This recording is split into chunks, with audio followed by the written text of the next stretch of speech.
Well,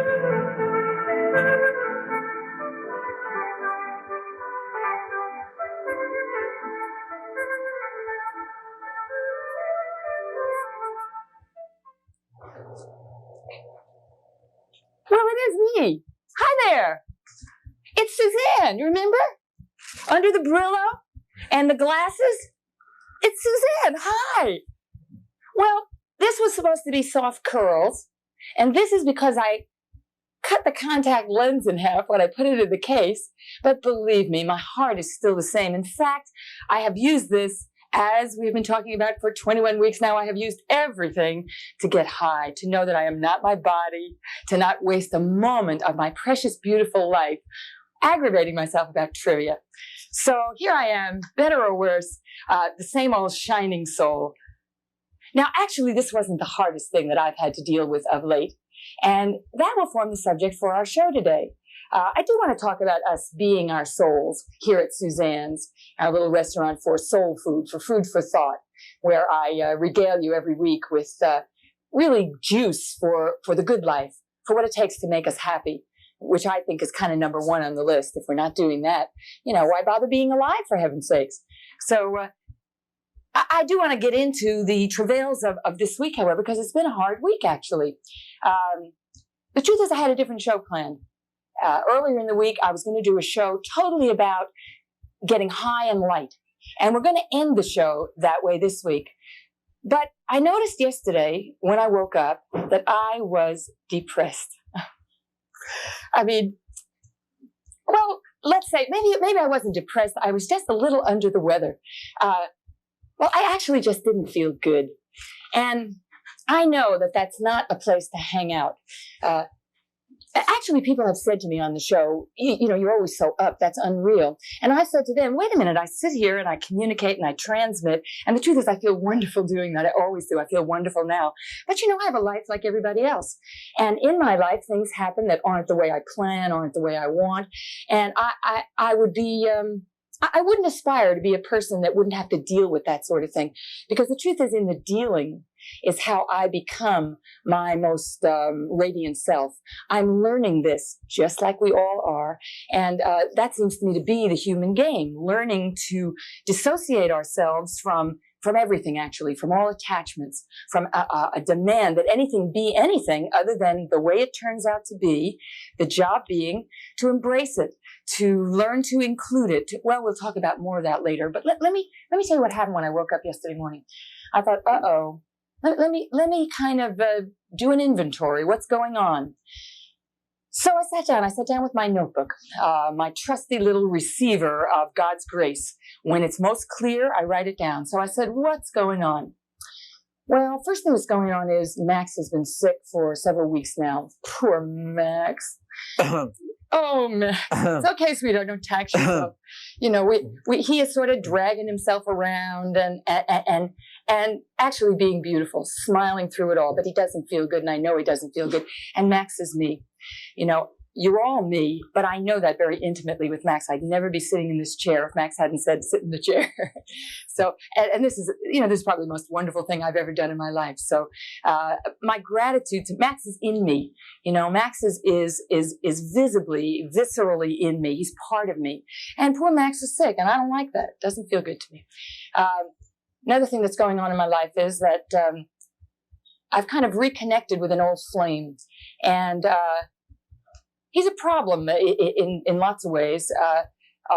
He's created a lot of problems, but he's decided not to do that anymore. Oh, praise God, He really has been beautiful. But the kind of problems he's left in his wake are still there. My kids are going to come home from Christmas vacation soon, and it's going to bother them that he's around. His energy hasn't been great before, but he's beautiful now. I can't get them to take a look, It's hard, sometimes to get the people around you to play the game you're playing, which is to forgive, to appreciate, to serve, to help, to make things better, So I'm a little concerned about that. I'm a little anxious about that. What else? Oh, I know another thing.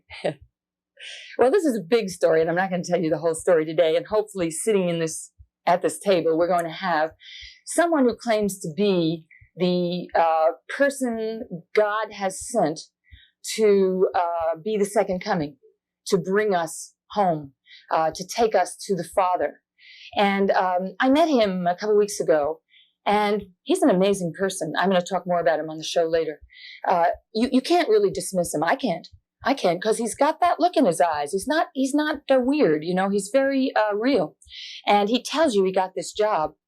But we had a date with him 2 or 3 days ago, and he called us late to say he'd be later, and then we didn't hear from him until even later than that, and he couldn't make it. And I think, gosh, this is the guy who's going to take us to the Father, and he can't keep his appointments. What's going on? So that's sort of rumbling around in there. Then I was thinking about kind of avoiding thinking about what I really know is bothering me, because it's something even more so that I really know is at the heart of all of this. But I was looking around for all the kind of extras, you know, before I got to the meat of it. And I was recalling something I've talked about in the show before, the movie The Year of Living Dangerously, where Billy, the dwarf, who is the central character. Now, if you've read the reviews or seen the movie, you may not know that. I know that Billy is the central character. That movie's about Billy. And Billy's strange. You can't figure him out. It looks like it's maybe a love story or a political story, but it's really Billy's story. Now, Billy kind of is a meddler. He meddles in lives, keeps files on people. Well, why does he do that? Well, if you're listening, because I identified with Billy immediately, the old meddler herself, cosmic meddler. So I said, oh, I recognize this one. This one's interfering for the good. I see what this one's doing. I identified with it, and then I listened and paid attention, and I learned something about how to do this job. So I'll give you a couple of quotes from Billy. Billy says, I support the view that you just don't think about the major issues. You do whatever you can about the misery in front of you. Add your light to the summit light. And then he says later in the movie, we must give love to whomever God has placed in our path. Well, I do lead my life that way. I mean, that's Max, and that's my troublesome friend, and that's the Swami. You know, that's everything that appears, because we're going to talk again more about how to say yes. But anyway, I was musing about all of this, and then remembering that I have also read a wonderful book, a privately printed book, called The Magian Gospel According to Brother Yeshua. And presumably it's Jesus speaking, and this is just a channeling. They wrote down what Jesus said. The hardest assignment for Jesus was to be who he was, so he says in the book, and have nobody really get him. Nobody really shared his consciousness. Not having pals he could horse around with in the same dimension. Real tough to be alone.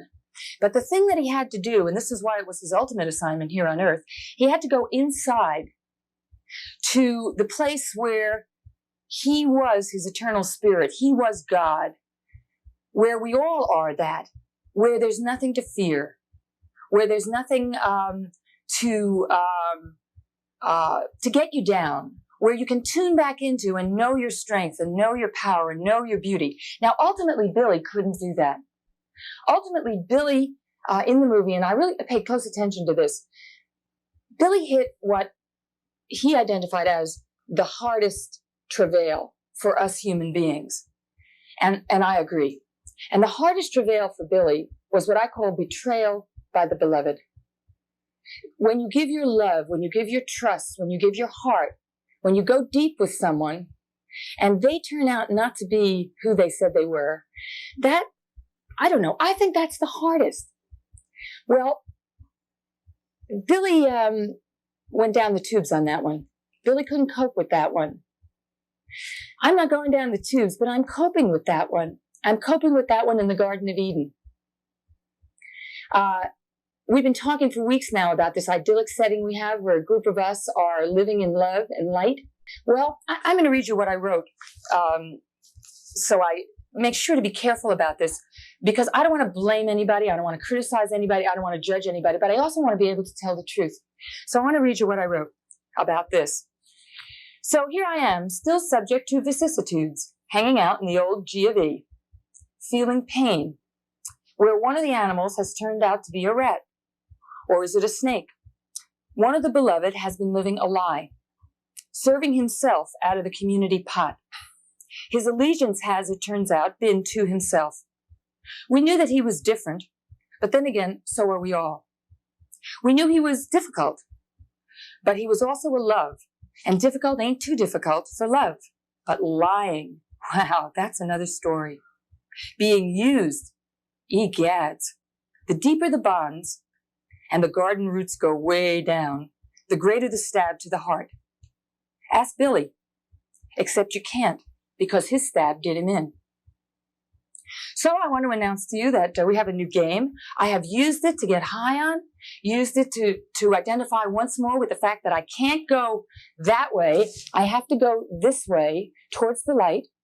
I have to acknowledge, recognize, accept, know that everything's beautiful, that everything's for the greater good, that there's lessons in this, that everybody's doing what they need to do at the highest level. And I want to cut away now to some footage that we took at the expo. We've had that footage on the last couple of weeks. I want to show you some footage of, actually this is a fan who's coming by, meeting me for the first time, although he's called and we've talked on the phone and I've loved him on the phone. And I want to show you what it's like to really groove on that loving energy. And then we'll talk some more about that and the lessons from it and what have you after we get back. So take it away to the expo for what I'm calling my high octane hit of the week, my special event. To the expo, we were asking the question, if you had the attention of the whole world, what would you say? And Don Marsh, you're on. Well, this is a treat for me because I get to meet one of my fans in person. Don and I have talked on the phone several times because he's called and he's been enthusiastic, and I got his exuberance over the phone. But now that I see him, look at this face, look at the camera. I mean, just had a beautiful face. It just shines all over the place. So, obviously what the show is about is how we can all shine this way. So, hey, Don, what's your secret? Well, it's not a secret. It's just a feeling, and it's a feeling you have to share. If you hold it within, it's not going to go anywhere. And it just continues to build up until you want to burst. You don't know what it is. It's just a feeling you want to burst.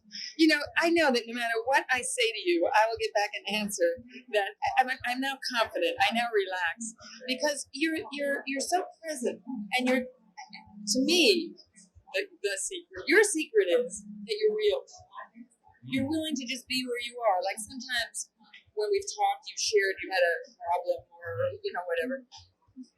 It's like you weren't giving me your facade of, hello, I'm friendly, but you really were real with me. You just talked to me about the way it is. And the way it is always at some level okay.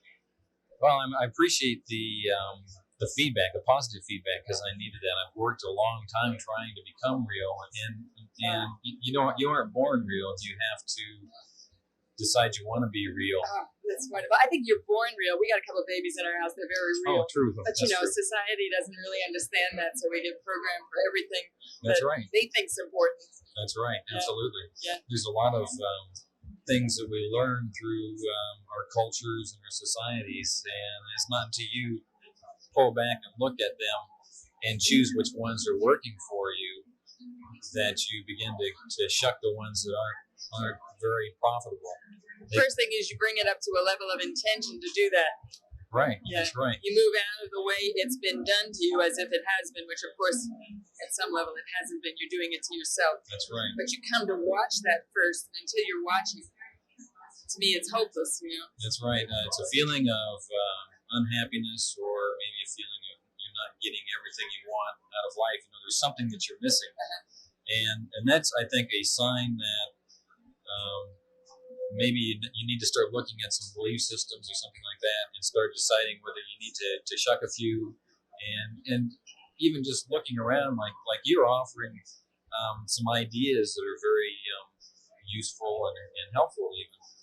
And all you have to do is just walk around, and there's, I mean, especially here at this convention, there are 1,000 ideas, and maybe only one or two of them may be good for you. But if you don't even walk by and look at them, how are you going to know? Really. I cannot tell you what a pleasure it is to talk to you. I just get that you come from this essence place, and from that place, all there is to do is just love one another, be creative together. You know, it's something that I feel with you, especially. I mean, because we're kindred souls. But when I'm out in the whole world, I really feel scared. I know those are the things we talked about on the phone a little bit. Yeah. Well, my little soapbox says that what's up for us is to find one another, meet one another, and then out of that positive energy, that real energy, that truthful energy, my sense is the whole world will ultimately yield. You know. Because it has to. The truth has a power that is more powerful than anything. That's right. And just a little bit of the truth can eat a lot of the illusion. That's true. I hope that's true. And the truth is really inside of everybody. It's a matter of allowing it to come out, or some of us have to struggle to let it out. And I really feel I've done a lot of struggling. And just being with you makes me feel like I'm getting somewhere. Because I get feedback from you, which I don't get from a lot of people, and we all need that feedback so that we can mirror ourselves and see where we're going. You see, when I get it from you, you say that to me, and I say, "Oh, that's what I've been saying for 18 weeks on the television show. Get good friends, get people who can give you a real reflection." You know, that's right. And so it is like mutual admiration societies, but not out of any kind of I don't know, anything other than what's really happening, really important, and really truthful. And when I meet somebody like you, I instantly want to live in a bigger house. Like, I want to invite you to come live with me. Really? How can I get more, you know? Yeah. When I hear you say you don't get enough out there, I think, oh, come to me. But we don't have any more rooms. So I'm serious well, maybe about I'll that. just move over in your neighborhood. Oh, that would be excellent. You're much too far away. We're about a half an hour, 40 minutes away from it. Much too far. Well, that's a real question for me. What to do to make it possible for people like us to play together. I talk about the program creating a playing field. I absolutely mean that. There's anything I can think of that's better, but then how do we play? What's the game? And that's always a question. And it's a question for all of us to answer. Like, if you have any good answers for that, that's a good answer. Move closer, you know. Yeah, that's right. But we're also thinking, you know, and we're thinking about a next step to invite a bunch of us just to start spending time together. People that we haven't really known well, like you. I feel like I've known you all my life, and this is the first time I'm ever laying eyes on you, you know. It's neat. But that's such a joy, such a pleasure. Do you have anything in particular in the way of answering the question today, which is, if you had a message for the world? All these things you've been saying are messages for the world, but do you want to make a statement and address? Do you want to take the microphone in your hand and have that be the world? Say, hey world, this is what I would say to you. I'm serious. Like, if everybody was listening and you had, you know, a minute to say whatever you would say, can you think of something that would be particularly appropriate for the microphone? I'll just keep it short because I didn't make a speech here. Short But is good. the message is really that there are people that care, and all you have to do is to care yourself. Start caring about yourself to begin with, and then work from there. And then you'll meet people like Suzanne and all Suzanne's friends who will also care about you. I think that's the bottom line. I think it's beautiful. And you're right in line with a little bit of ad-libbing there. Oh, it's wonderful. Well, isn't life an ad-lib? Yeah. I hope so. It is. If not, I'm kind of going in the wrong direction. Don, I love you. I love you too. Oh. It's nice to meet you. Could you add about 10 or 15 years to your to your reality? How old do you think I am? Not old enough. I'd get you at the last guy, and if we could kind of average it out. The last guy was beautiful too. I'll take you right in the middle. No, I'll take you just the way you are.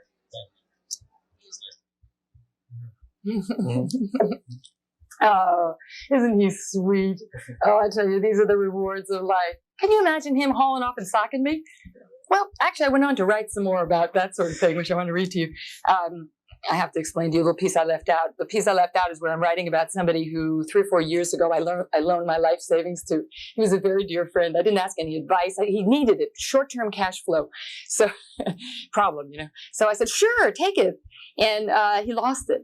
And then he went bankrupt. And he won't sign a note back to me because he doesn't want to have to be bothered thinking about it.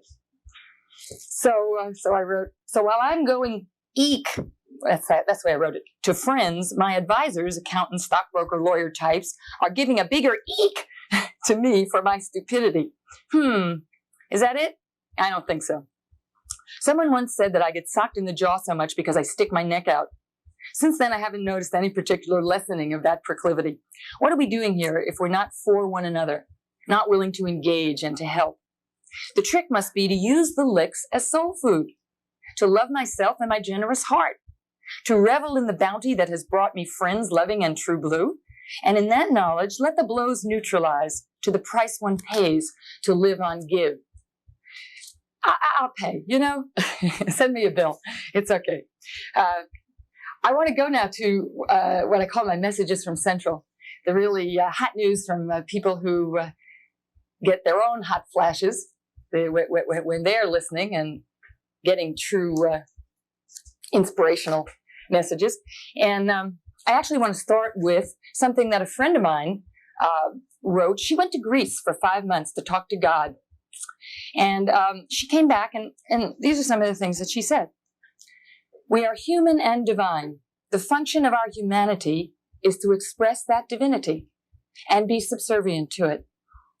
May our soul dominate body, heart, and mind so they reflect the pure beauty of our nature. This is Jackie Holly, my friend Jackie Holly. I've mentioned her before. I think I've read some things she's written before. She is definitely a beautiful, graceful being who just gets bigger and bigger all the time. The power of the inner life, which is untouched by outer circumstance, will be the revealer and shaper of a new social order. This inner life is a constant source of will, love, and creativity. And she writes, see everything as a gift from God and come to understand his wisdom in giving it to you. Love it all, capitalized. And then she said, little speech she gave to share her 5 months trip with people, where she said, I don't know, I didn't come back with any messages, I don't know. But here she was pouring out her heart, and everybody in the room was melted, and we were just in ecstasy, and that's the message. And she said, I really know God helps us out through each other. What greater message than here we are together, becoming gorgeous, graceful, divine. Here's a wonderful little book called The Door of Everything. And this is a book that came through in a channeling, and it's kind of God talking. This submerged mind is your center of divine wisdom, an area of mind that does not think in the normal sense of the word. It knows. The nature of it is pure and holy. It has never been touched by limited or negative belief. It is a living part of me, God. When you have learned to elevate this submerged mind and integrate it with your surface consciousness, your entire being will take on its holy nature, and you will come to find that, as Jesus taught, it is indeed not robbery to be equal with God. When I talk about the spirit self inside, that's God. I think that's all there is. All we're doing is peeling off the layers of illusion, the layers of stuff we get to work with, the travails, the problems, the blows, so that we really know that those aren't it, and that God is the place that we're tuning into, the place that's always been waiting for us, and the way the game was designed.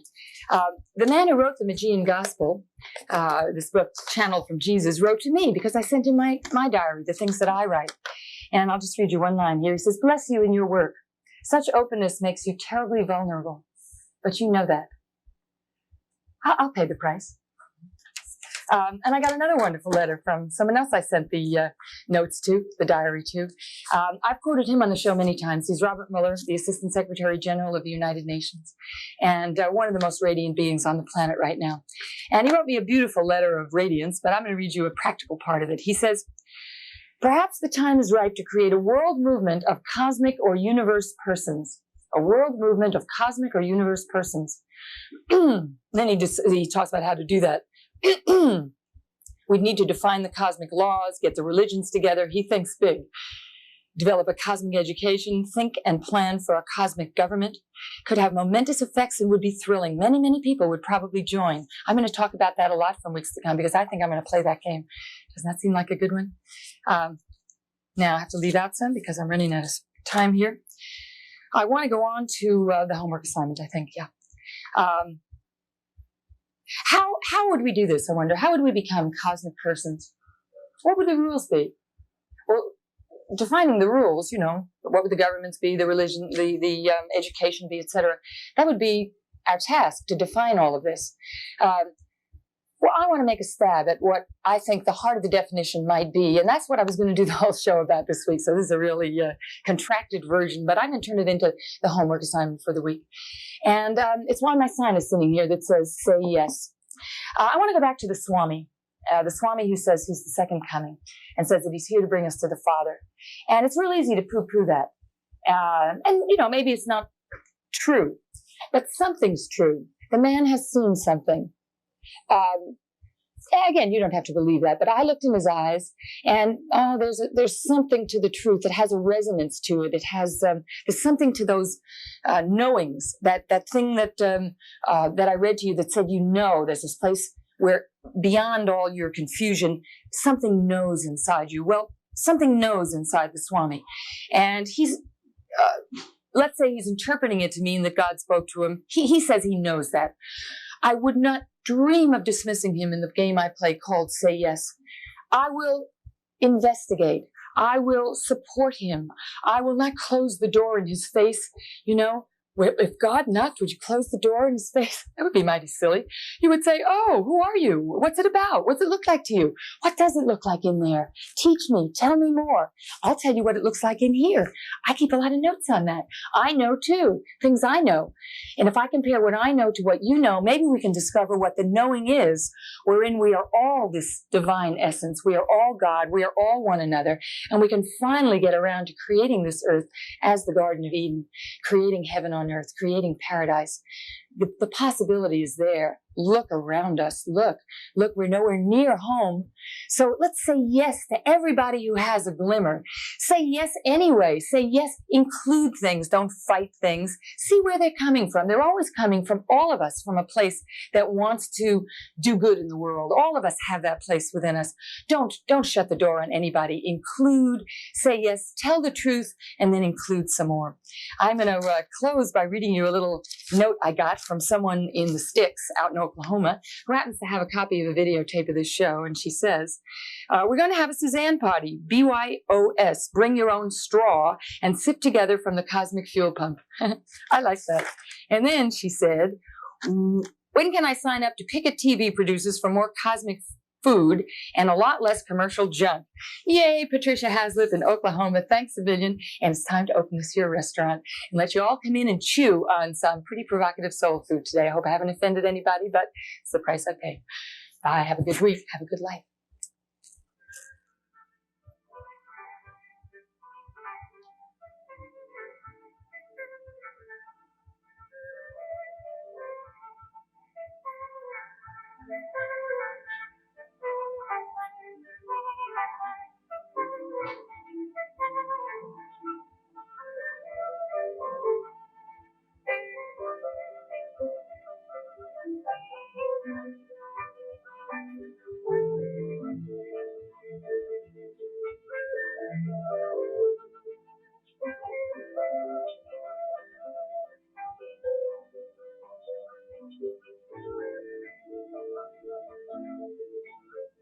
Call to find out when the Cosmic Fuel Pump will be on next week, and call or write if you want me to send you a copy of my written notes.